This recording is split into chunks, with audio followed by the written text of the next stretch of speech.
Bismillahirrahmanirrahim. Assalamualaikum warahmatullahi wabarakatuh. Alhamdulillahirabbil alamin. Wa bihi nasta'in ala umuri dunya waddin. Wassalatu wassalamu ala asrofil anbiya'i wal mursalin nabiyina Muhammadin wa ala alihi wa sahbihi wa man walah wa man tabi'ahum bi ihsan ila yaumil qiyamah.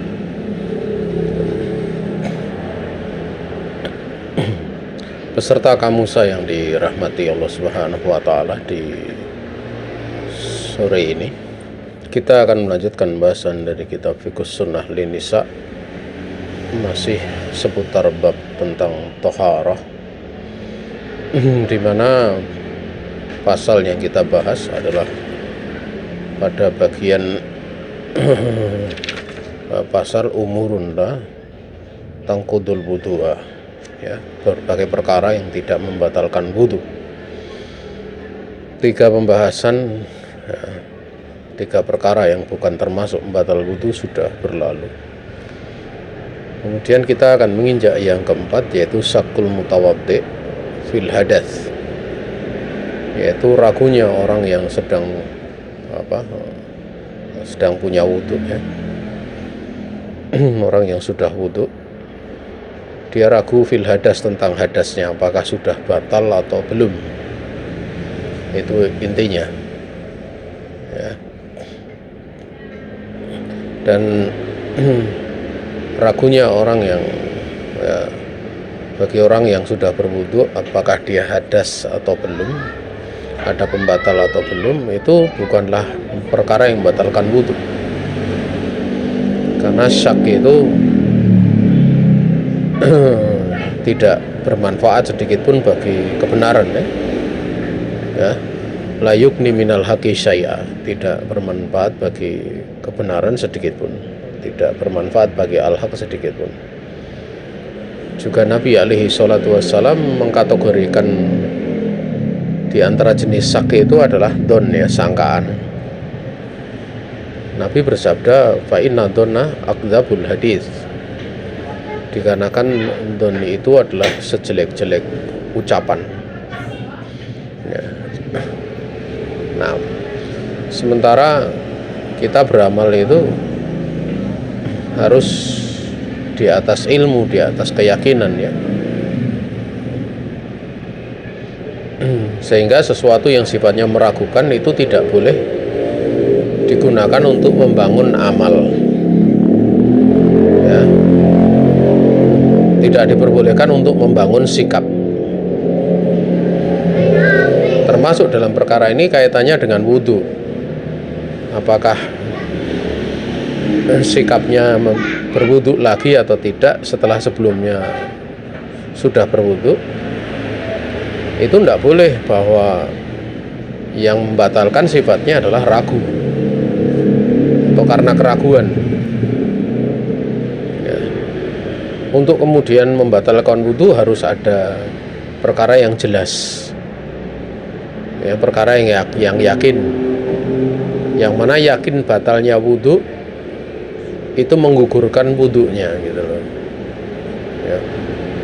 Makanya diterangkan la yazulu al yakinu la yazulu au yazalu bisyak, bahwa perkara yang yakin itu ndak bisa hilang hanya karena adanya perkara yang meragukan.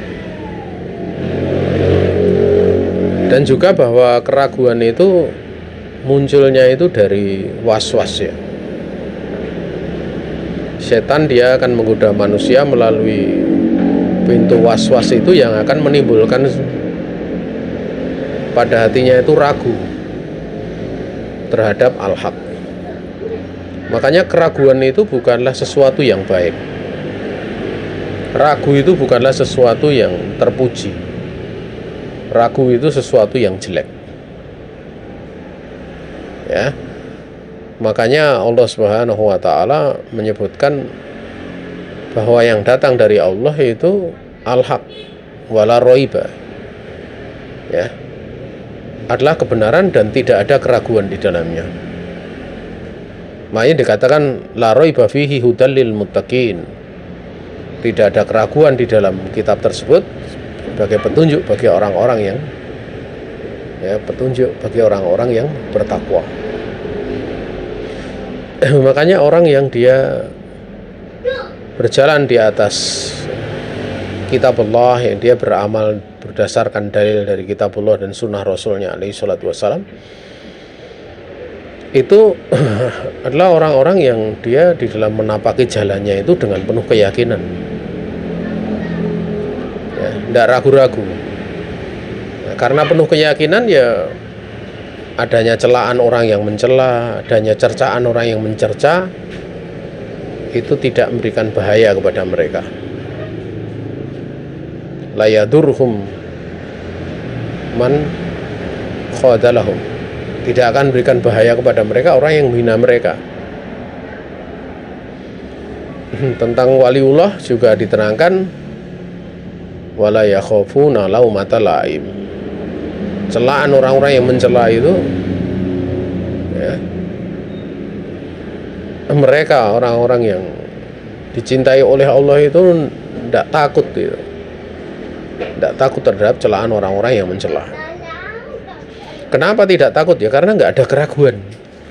Kalau orang itu dia melakukan sesuatu di atas prinsip keraguan, mesti mudah sekali untuk dia bergeser dari apa yang dia lakukan.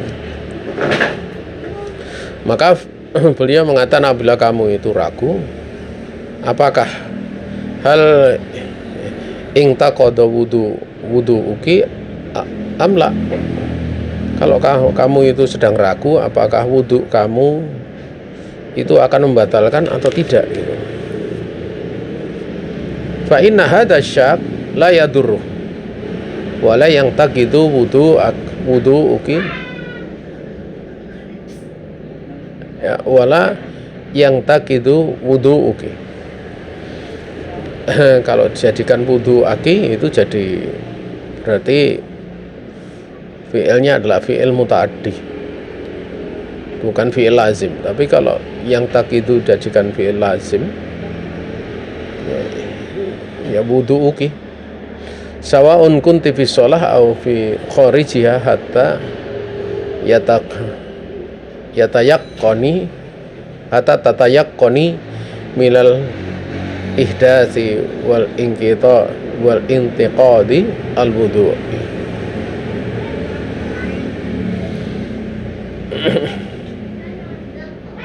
Apabila, ya, wana ulangi, fa inna hadza syak, maka sungguhnya keraguan ini tidak akan memberikan bahaya baginya, ya.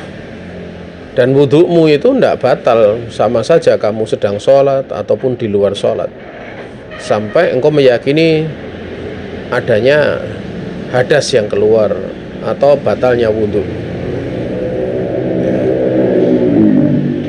ya. Beliau mengatakan bahwa keraguan itu tidak memberikan bahaya. Ini menunjukkan bahwa kalau keraguan itu diyakini, karena keraguan dia menganggap batal wudhunya, berarti membahayakan, kan gitu. Kita tahu bahwa was-was itu, was-was syaitan itu sifatnya menyakiti, ya, menyakiti. Tapi kalau was-was itu diikuti, itu bukan sekedar menyakiti, tapi juga memberikan madharat. Tapi kalau was-was itu tidak diikuti, ya, maka tidak akan memberikan madharat. Makanya setan itu bisa menyakiti manusia, tetapi belum tentu bisa memadharatinya. Makanya hadis yang menunjukkan seputar mengumpuli istri, berdoa dengan doa yang dimaklumi, kemudian diberikan rezeki oleh Allah karena mengumpuli tersebut, maka setan tidak akan bisa memberikan bahaya kepada anak tersebut, ya. Namun apakah setan bisa menggoda? Bisa. Apakah setan kemudian bisa memberikan was-was? Bisa. Menyakiti bisa? Enggak bisa. Tetapi memberikan madarat, memberikan bahaya tidak bisa. Ya, sehingga seorang mesti paham masalah ini dulu. Ya. Makanya Allah Subhanahu wa taala disakiti oleh Bani Adam tatkala Bani Adam mencela waktu. Ya subud dahra fa ana dahru. Uqallibul laila wan nahar. Mereka mencela waktu padahal aku adalah sang pengatur waktu. Aku bolak-balikkan malam dan siang. Ya. Maka mencela waktu itu disebutkan oleh Allah dalam hadits qudsi, yu'dini ibnu Adam. Anak Adam dia menyakiti aku. Tapi apakah menyakiti Allah di sini bisa memadarati Allah? Sama sekali tidak. Ya. Tidak akan pernah bisa makhluknya memberikan madarat kepada Allah.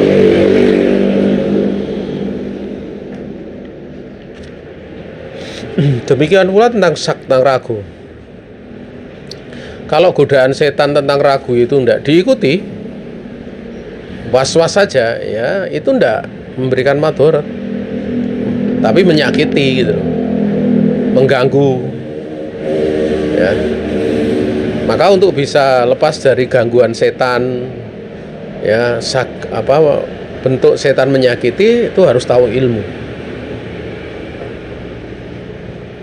Ya. Kemudian dalilnya wan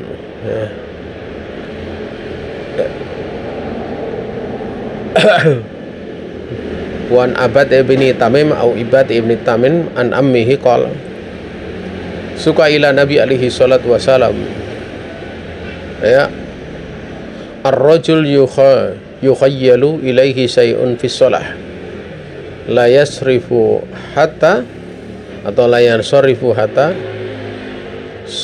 yasma'a sautan au yajida rihan.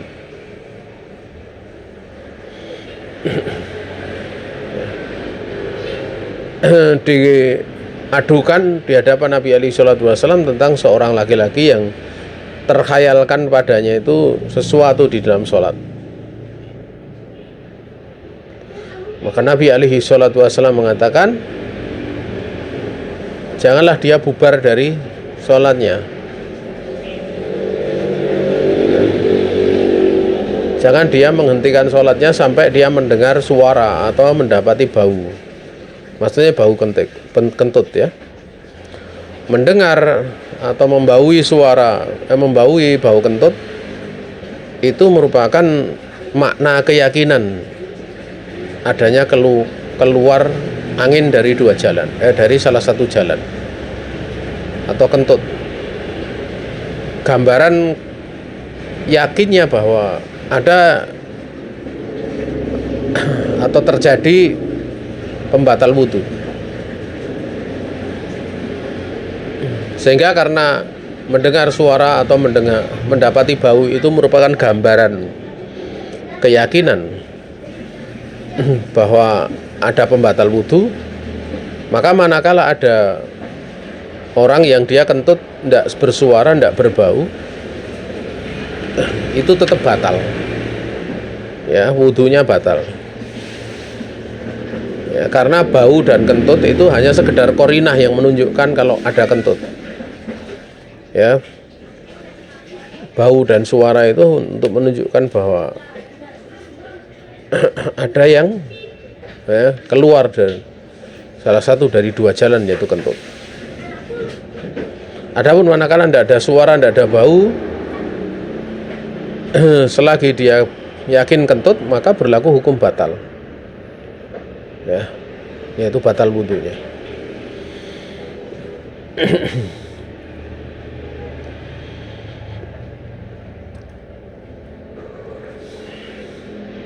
Kemudian yang kelima, al-qahqahah. Qahqahah itu tertawa ya, bisautin, tertawa dengan suara. di dalam sholat. Kalau menurut penulis kitab ini, latang kudu al-wudu'a lidha fi dalil al-wariti fi hadha wa inna masabit hadis Jabir mauqufan anhu su'ila anir rajul yadhaku fi sholah faqala Jabir yu'idu sholata wala yu'idul wudu'a wa bihi qala al-jumhur. Menurut beliau mengatakan bahwa tertawa itu tidak membatalkan wudu, karena lemahnya dalil yang warid tentang perkara ini. Ya, sungguhnya yang tetap adalah hadis Jabir yang mauquf. Beliau ditanya tentang seorang yang tertawa di dalam sholat, maka beliau mengatakan, ya, dia mengulangi sholatnya dan tidak mengulangi wudhunya. Ya, wabihi qala al-jumhur, dan dengan hadis inilah jumhur berpandangan. Artinya di sini tertawa membatalkan sholat tapi tidak membatalkan wudhu.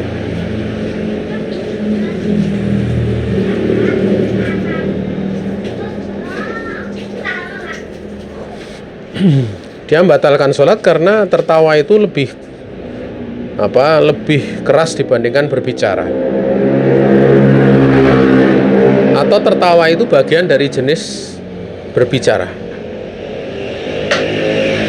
Ya. Sehingga membatalkan sholat. Adapun wudhu, ya, tidak warid hadis yang menyebutkan batalnya wudhu karena tertawa.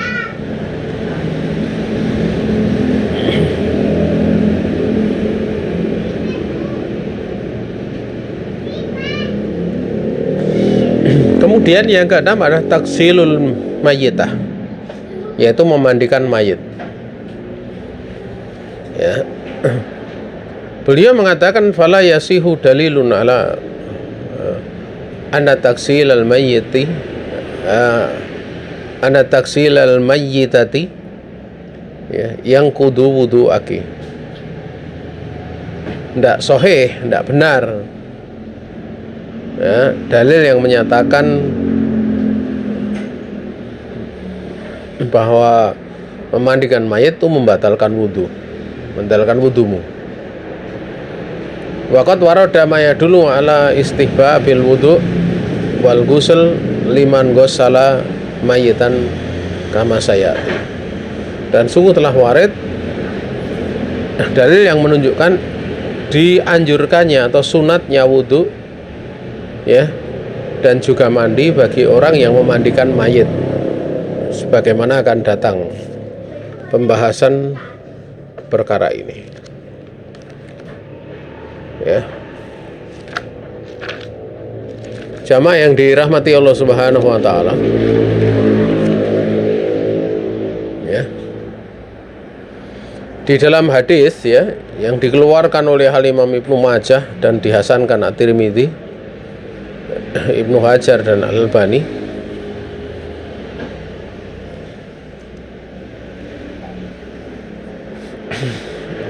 Nabi alaihi salatu wasallam bersabda, man ghassala mayyitan falyaghtasil.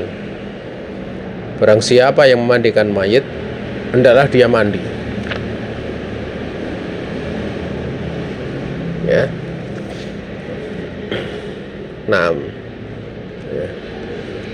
Kalau dikaitkan dengan mandi, ya, tentu ini memungkinkan ada pembahasan yang berkait dengan pembatal wudhu.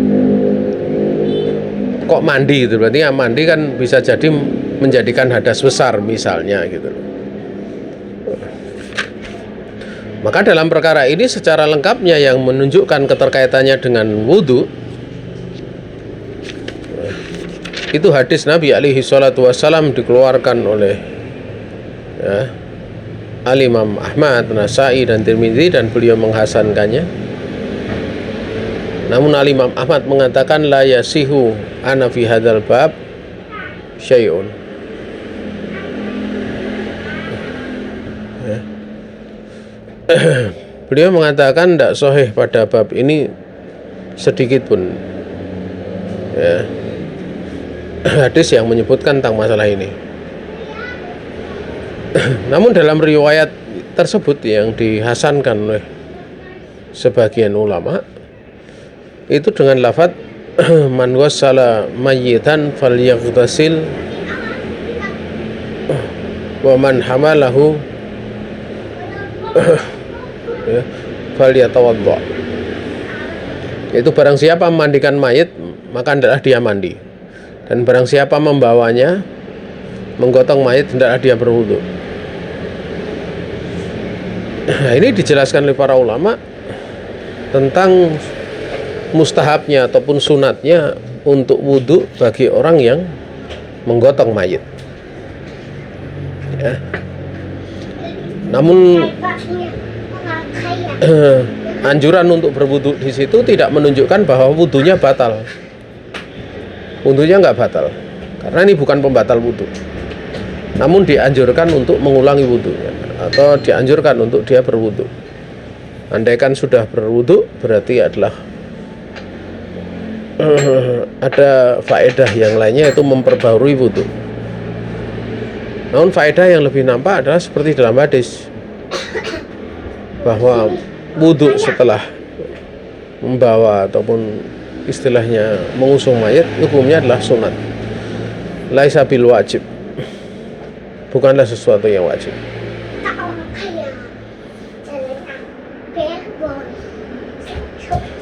Kemudian mayajibu lahul wudu au mayahrumu al hadath mayahrumu al muhdits.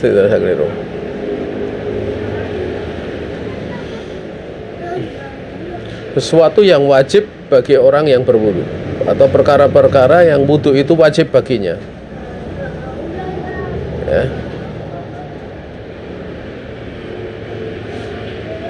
Dengan bahasa yang lain adalah perkara yang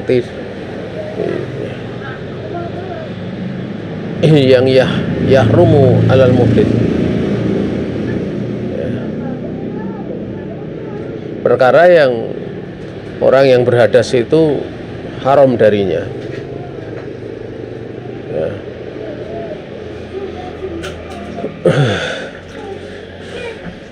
Beliau mengatakan ukhtil muslimah yajibu alaiki al-wudu idza aratis sholata sawa'un kanat fardhan au nafilan au janazatan. Liqaulihi subhanahu wa ta'ala ya ayyuhalladzina amanu idza kuntum ilas sholati fa'silu, ya. Al-ayah, ya, dalam ayat tersebut ya disebutkan ya ayyuhalladzina amanu idza kuntum ilas sholati fa'silu. Al-ayah. Wahai orang-orang yang beriman, apabila kalian hendak mendirikan sholat maka cucilah, ya. Juga sabda Nabi, la yaqbalullahu sholatan bi ghairi tuhur, Allah tidak akan menerima satu sholat pun yang tanpa berwudu, ya.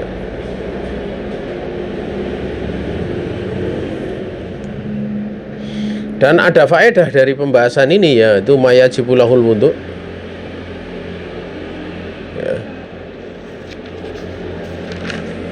Itu ada pembahasan,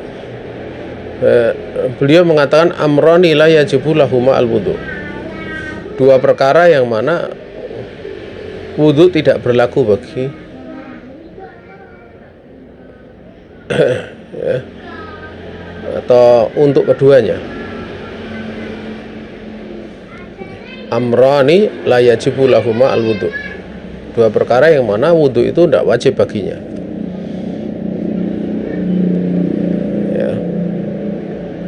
Di sana ada pembahasan dua perkara yang sebagian lama mewajibkan untuk wudu, karena dua perkara tersebut. Hunaka amrani yujibu wudu al ulama, ya. Nah ulangi, hunaka amrani yujibu ba'dul ulama'i al-wudu'a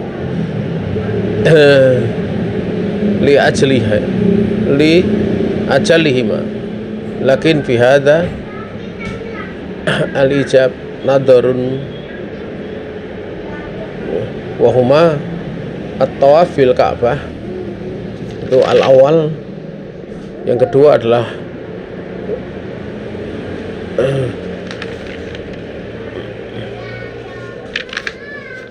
masul musaf, ya, menyentuh musaf.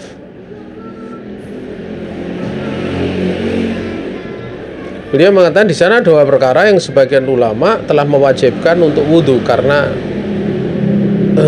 ya, karena sebab dua perkara tersebut, bukan li ajaliha, bukan karena kepentingan, tapi li ajlihima, dikarenakan apa, dua perkara tersebut. Namun pada pembahasan wajibnya perkara ini untuk wudhu, padanya ada tinjauannya, ada kritikan nador.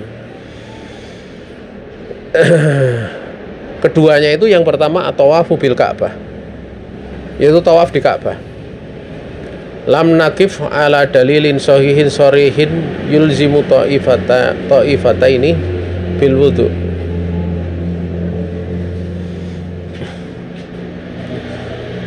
Waqad kanat a'dadun minal muslimin la yuhsihim ilallahu azza wa jal yatufuna ala ahdi Rasulillah alaihi salatu wasallam walam yarid lana anna Nabi alaihi salatu wasallam amara ahadan minhum al-wudu'a li tawafihi mahtimali intiqadi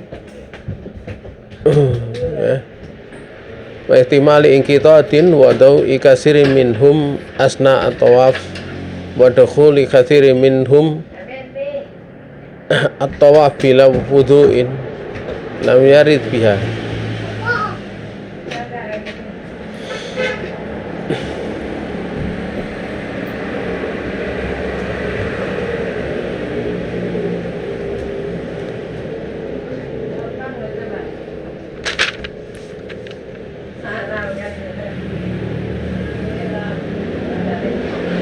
Ada tadi apa, ada yang terlewat, ada yang apa, ana ulangi, lam yarid lana ana Nabi alaihi salatu wasallam amara ahadan minhum bil wudu li tawafihi mahtimali intiqadi wudu'i kasri minhum asna at-tawaf wa dukhuli katsirin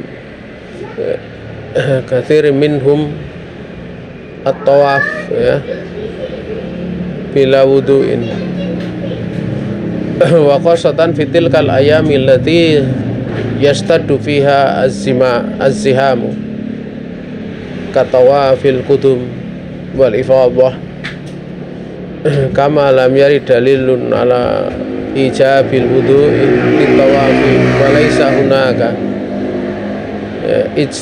ijma'un min ahli al-ilm ala al-wujubi mahtimali atau mahtijadi fihi mal ihtiyaji ila dalika kulla ala, bukan kulla, dalla ala adamil wujub, ya. Afan, ini saya agak terkantuk-kantuk, ya, jadi kadang tulisannya hilang, ya. Ya.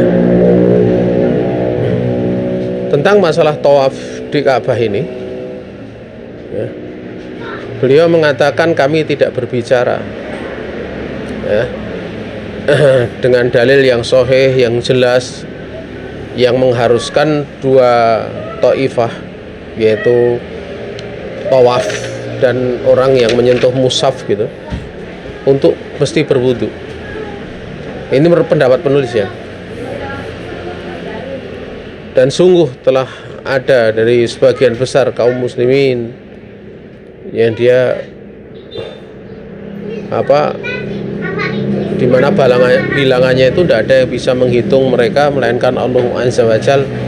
Mereka tawaf di masa Rasulullah, namun tidak warid kepada kita bahwa Nabi alaihi salatu wasallam memerintahkan salah seorang dari mereka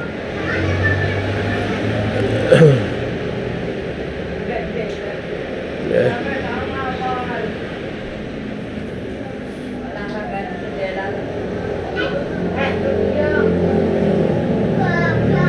Nabi SAW tidak memerintahkan kepada mereka untuk berwudu karena tawafnya atau untuk tawafnya bersamaan dan kemungkinan batalnya wudu yang banyak dari mereka ya di tengah tawaf tersebut. Dan juga dari sisi banyaknya masuk dari mereka itu untuk tawaf tanpa wudu, lebih-lebih ya pada hari-hari yang mana ya di dalam tawaf itu berdesak-desakan, sangat kedesakannya ya, seperti tawaf kudum, kedatangan orang ke Masjidil Haram untuk menunaikan haji ya, terutama adalah untuk menunaikan umroh ataupun haji ifrad gitu ya.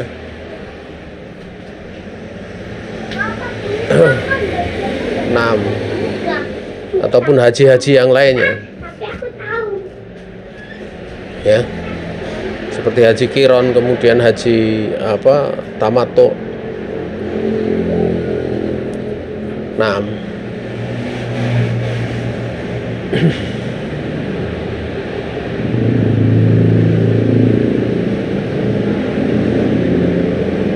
Kemudian selain tawaf kudum atau tawaf ifadah, itu amalan pada tanggal 10 Dzulhijjah ya, yang mana tatkala falamma lam yarid dalilun ala ijabil wudu'i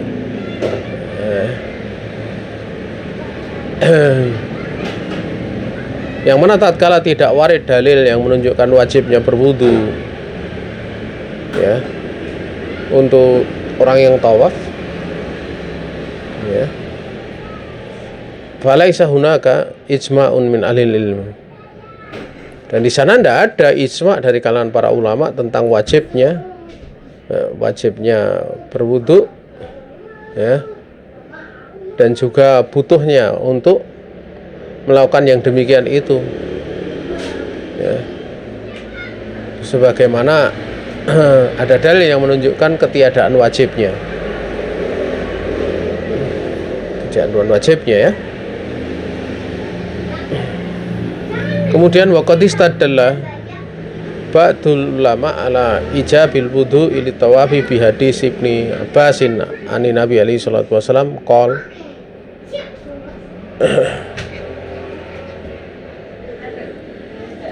at-tawafu bil baiti salatun illa anna Allah ta'ala abaha fihi al-kalama.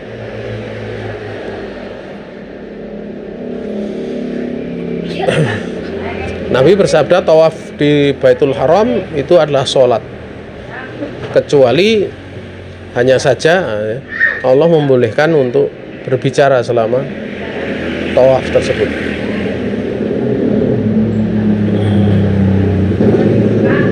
Maka mereka berkata, idza kana tawafu sholatan fayajibu lahul wudu ka shalah lakin hadza mardudun bi umurin.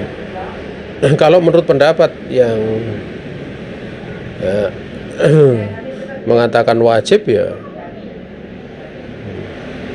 sebagaimana diterangkan di sini ya, apabila keberadaan tawaf itu dalam dalil disebutkan sebagai sholat, maka wajib untuk berwudu sebagaimana sholat. Namun perkara ini tertolak dari beberapa perkara. Perkara yang pertama bahwa anal hadis la yasihu marfu'an, bahwa hadis itu tidak sahih marfu'. Maksudnya marfu' itu kepada sahabat itu.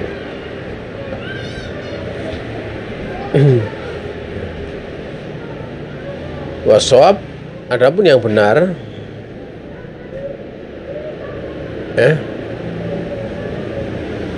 bahwasanya itu mauquf. Dia terhenti pada ucapan Ibnu Abbas sebagaimana Tirmidzi, Al-Baihaqi, Ibnu Taimiyah dan Ibnu Hajar serta yang lainnya itu telah membenarkan perkara tersebut, telah merojihkannya. Artinya itu mauquf. Nanti kalau mauquf tidak sampai kepada ucapan Nabi alaihi salatu wassalam. Walaupun mauqufnya sahabat itu ada pembahasan lain ya. Kemudian yang kedua, alasan kedua, ala fardi sihati fala yaljamu minhu anal itlaq. Nah, ulangi dulu ya, nah bener-bener ngantuk ya.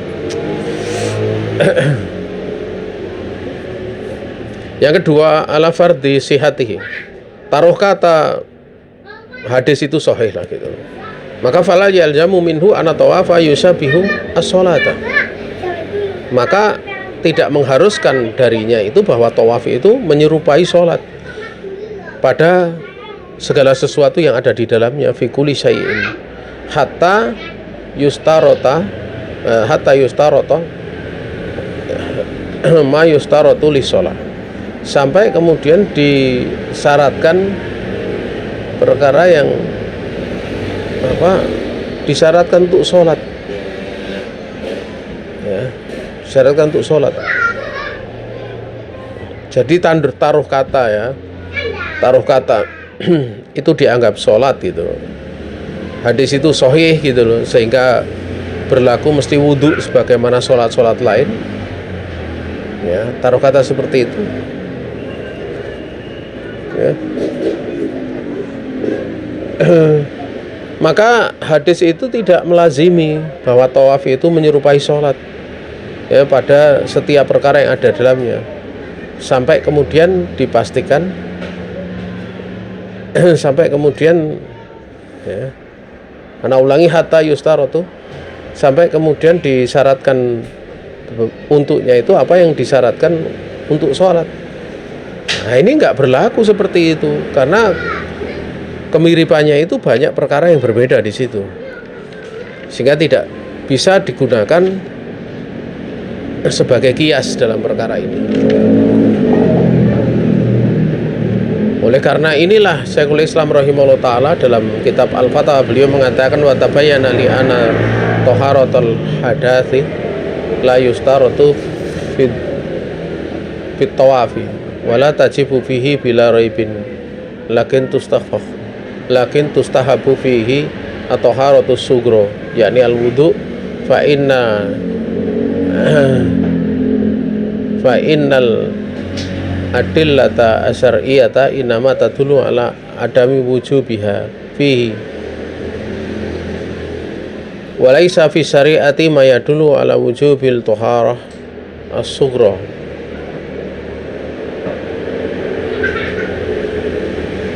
Yakni al-wudu ya, sehingga fa'inal adillata syar'iyata innama tadullu ada ala adami wujubiha fihi walaysa fi syari'ati ma yadullu ala wujubi taharatis sughra ya, intaha wa ila hadza dhahaba Al-Imamu Ibnu Hazm fil Muhalla, dan beliau mengatakan tawaf bil bait ala ghairi tahiratin jaizun ya. Ya.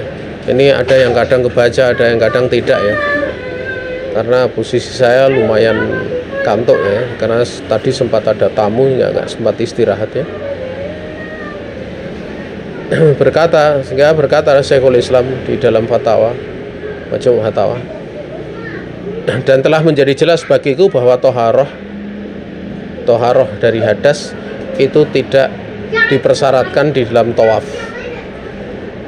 wala tajibu fihi bila raib, dan tidak ada kewajiban padanya itu tanpa ada keraguan. Tadi wala tajibu fihi bila raibin ini nggak kebaca ya.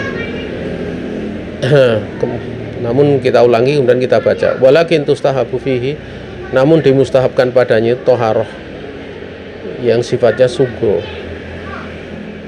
ya, yaitu disunatkan untuk toharoh sugro, yaitu maknanya adalah wudhu, karena dalil-dalil syariah sesungguhnya menunjukkan kepada tidak wajibnya perkara itu ya, ingat tidak wajib, tetapi secara kesunatan berlaku ya.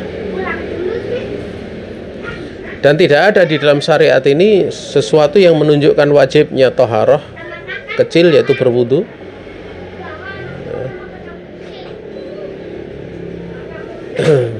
di dalam perkara ini.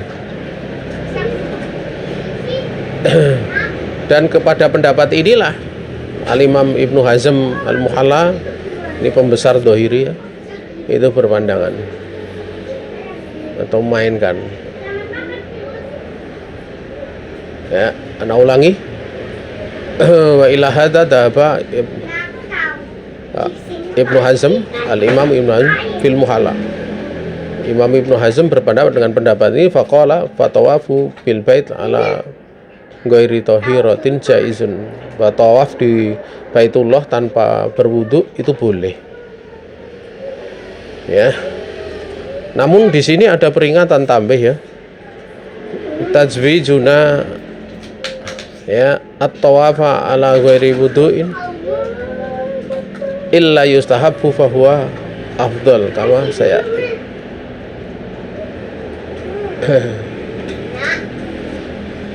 Tambahnya di situ, di samping kita membolehkan tawaf ya, di mana kita membolehkan tawaf mesti tanpa wudu ya. Hanya saja tetap wudu itu dimustahabkan. Dan wudu dalam kondisi tawaf itu afdol saja, bukan perkara yang wajib. Nah,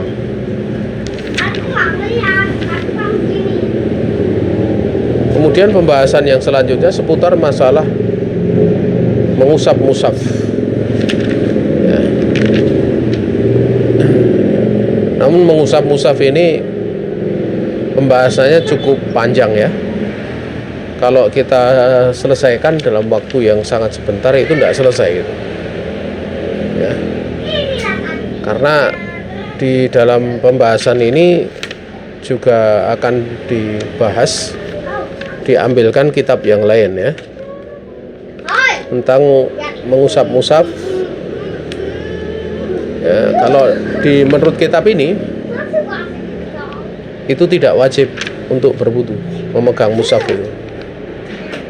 Ya. Namun ya Syekh Muhammad bin Shalih Al-Utsaimin, beliau awalnya berpendapat seperti pendapat ini. Tapi pada saat beliau memberikan syarah terhadap kitab ya, kitab Bulughul Maram, yaitu Fathul Jalali wal Ikram, maka kemudian beliau istilahnya berubah pendapat. Beliau menyatakan wajibnya ya, dengan dalil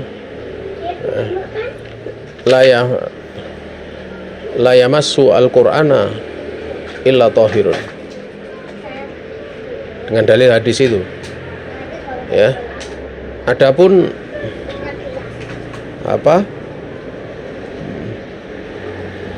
firman Allah Subhanahu wa taala yang menyebutkan la yamassuhu ilal mutahharun ya, itu dimaklumi beliau menafsirkan sebagaimana penafsiran yang dimaksud adalah mutahharun itu para malaikat ya. Namun beliau menggunakan hadis, pakai hadis la yamassu al-Qur'ana ila tahirun. Sekalipun derajat dari hadis ini itu memang ya hadis yang diperselisihkan tentang kehasanannya ya, hadis yang diperselisihkan ya. Ya. Dan ini pendapat yang masyhur ya, artinya dengan wudu itu pendapat yang masyhur ya. Sehingga karena waktu tidak mencukupi, besok kita akan pertajam bahasan itu. Di samping juga saya beberapa kali terkantuk-kantuk ya, jadi kadang ada yang nggak aku baca gitu, atau meloncat gitu dari kitab ini, atau kadang di dalam menerjemahkan mungkin ada sesuatu yang tidak terterjemahkan itu ya, karena memang kondisi belum sempat istirahat yang cukup ya. Ya. Nah, ini saja untuk pertemuan kali ini. Ya. Besok kita akan lanjutkan dengan dipertajam pembahasan seputar masalah masul mushaf. Nanti masul mushaf itu juga ada pembahasan yang lain ya, seputar masalah membaca tanpa menyentuh. Ya, kalau kemudian menyentuh pakai HL atau tidak, itu ada pembahasan lain gitu. Ya, wallahu taala alam. Ini saja yang bisa disampaikan. Ada salah datang dari pribadi diri saya sendiri dan dari setan. Saya istighfar kepada Allah Subhanahu wa taala. Ya, waktu dan tempat kami kembalikan kepada pembawa acara.